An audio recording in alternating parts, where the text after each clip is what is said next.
पिछले अध्याय में हमने समझा कि परिसीमन का अर्थ क्या है।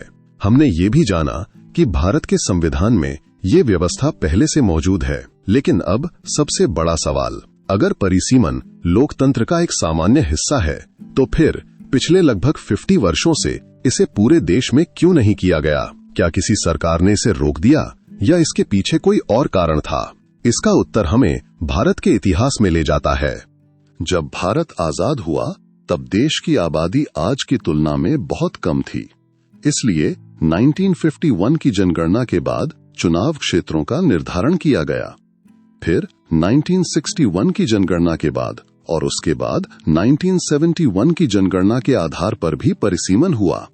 यानी शुरुआत में सब कुछ बिल्कुल सामान्य तरीके से चल रहा था। लेकिन इसी दौरान भारत के सामने एक नई चुनौती आई। देश की जनसंख्या बहुत तेजी से बढ़ रही थी।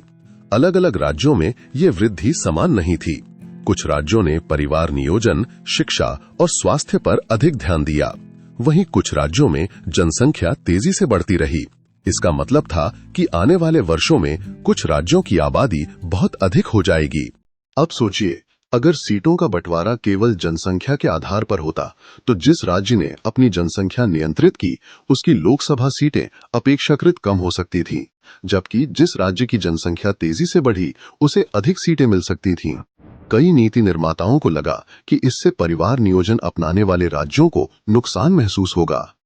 इसी पृष्ठभूमि में 1976 में संविधान में संशोधन किया गया। निर्णय लिया गया कि लोकसभा और विधानसभाओं में राज्यों के बीच सीटों के पुनर्वितरण को कुछ समय के लिए रोक दिया जाए। इसका उद्देश्य था कि जो राज्य जनसंख्या नियंत्रण के प्रयास कर रहे थे उन्हें तत्काल राजनीतिक नुकसान ना हो। ध्यान दीजिए, इसका अर्थ ये नहीं था कि परिसीमन हमेशा के लिए समाप्त कर दिया गया, इसे स्थगित किया गया था। बाद के वर्षों में ये व्यवस्था आगे भी बढ़ाई गई। परिणाम ये हुआ कि कई दशकों तक राज्यों के बीच लोकसभा सीटों का बंटवारा लगभग उसी आधार पर बना रहा। इस दौरान भारत बदलता रहा, शहर बढ़ते रहे, आबादी बढ़ती रही, लेकिन प्रतिनिधित्व का ढांचा उसी पुराने आधार पर टिका रहा। अब जरा आज के भारत को देखिए। नए शहर बने हैं, लाखों लोग गांवों से शहरों में आ चुके हैं, कई जिले पहले से कई गुना बड़े हो चुके हैं। कहीं आबादी तेजी से बढ़ी है तो कहीं वृद्धि बहुत धीमी रही है। लेकिन कई संसदीय क्षेत्रों की सीमाएं आज भी पुराने जनसंख्या ढांचे को दर्शाती हैं। यहीं से फिर वही प्रश्न उठता है, क्या आज भी हर सांसद लगभग समान संख्या में नागरिकों का प्रतिनिधित्व करता है? इसलिए आज परिसीमन पर चर्चा फिर से हो रही है।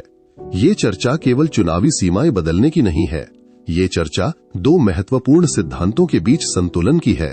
पहला, हर नागरिक को समान प्रतिनिधित्व मिले, और दूसरा, जिन राज्यों ने जनसंख्या नियंत्रण में सफलता पाई उनके साथ न्याय हो। यही कारण है कि ये विषय इतना महत्वपूर्ण और संवेदनशील है।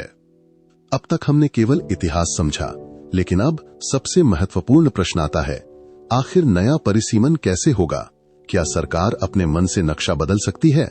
क्या किसी राज्य की सीटें एक झटके में कम या ज्यादा हो सकती हैं?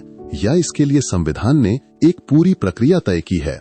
अगले अध्याय में हम जानेंगे परिसीमन आयोग कैसे काम करता है और वास्तव में ये प्रक्रिया चलती कैसे है।